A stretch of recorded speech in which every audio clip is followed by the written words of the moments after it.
Heidi, good morning to you. What's the situation where you are? Well, we are based at the Centurion Hotel.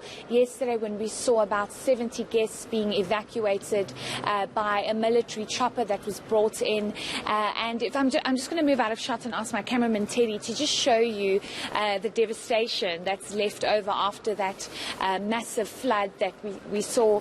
You can actually see the Palisade Gate is completely pushed down, and that's, of course, by the force of the water and the currents of that flood that was pushing through. It appears as though the bus survived.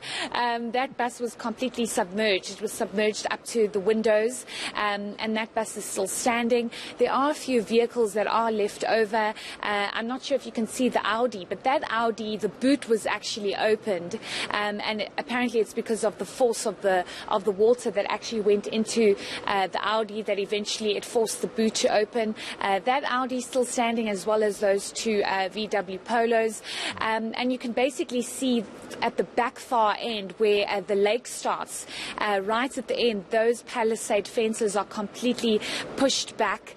Lots of rubbish you can see at the far end, and you can basically just see the devastation that's left over. There's still a lot of water that we are seeing. We do understand that there is nobody in the hotel.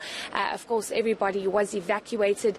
There's actually a video that's circulating on social media that shows how badly the hotel has been flooded and submerged with water. So not many people here, of course. I think people have just avoided this area completely. They've also been advised by emergency services to avoid this area. So one can just basically see the devastation thereof, and we'll obviously be moving around to see what else has transpired. When we were at Super Sport Park Stadium yesterday, a number of light poles were actually pushed over, and that's of course because of the force, and the rain is just not letting down. As we speak, it's raining, and you know, it's a little bit of rain, but one actually realizes how much that eventually adds up to. So things aren't looking too good here. Hopefully people are aware of the situation and are avoiding flooded areas, and hopefully no more cars will be swept away, because we do understand that about 3 vehicles